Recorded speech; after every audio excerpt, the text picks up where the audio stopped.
Coverage you can count on continues with Heather Herron and Mark Mellinger. For the next week, Fort Wayne will be home to some of the world's best up-and-coming golfers. The Web.com Tour is stopping in the Summit City for the second year in a row for the Hotel Fitness Championship. News Channel 15 Sports Director Glenn Marini is live at Sycamore Hills and joins us now with more on this week's events. Glenn? Yeah, that's right, Mark and Heather. You know, the tournament gets started in earnest on Thursday, but a whole week's worth of events out here at Sycamore Hills. Warm day today as some of the golfers in town getting in practice rounds. Plenty going on throughout the week leading up to round number one on Thursday morning. And the guy in charge of it all is the guy to my left, Duke Butler IV, tournament organizer, joining us now. And Duke, 27,000 people came out for the first year of this tournament last year. Trevor Immelman, a former Masters champ, wins it. How do you try to one-up yourself considering the script was absolutely perfect last year? We were very fortunate to have a great inaugural year. There's no question about it. But I think it's more of a known commodity now. I think it's more familiar in the community. The name's out there. They understand that some of the best golfers in the world are going to be playing at Sycamore Hills later this week.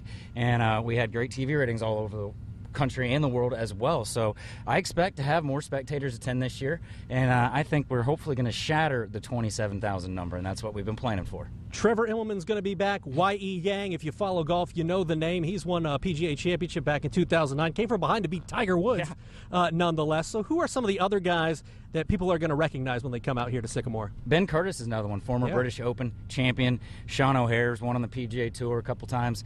John Rollins won out there. There are quite a few past champions on the PGA Tour. Chad Campbell will be back.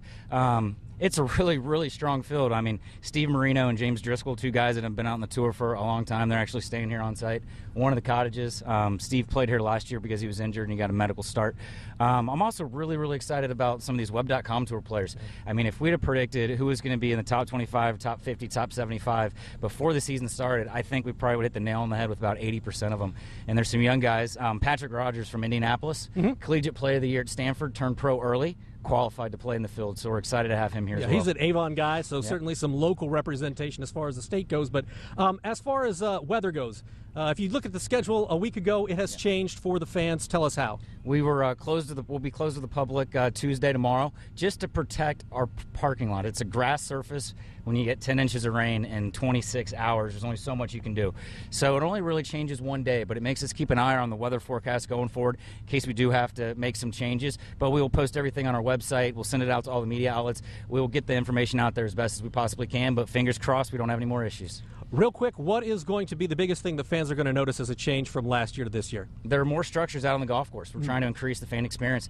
This great venue right behind us, Main Street, upgraded pavilion behind 9 and 16, bigger and better skyboxes on 18, and we're excited about the Matt Anthony's Pro-Am on Wednesday. There'll be some great people out here for that day as well. So we can't wait for Thursday to get here, but we have work to do leading up to that, and we're excited. All right, thank you very much, Duke. We appreciate the time. That's Duke Butler IV, tournament organizer. We're going to be live at 6 talking more about the Hotel Fitness Championship here at Sycamore Hills. Reporting from out in Sycamore, I'm Glenn Marini.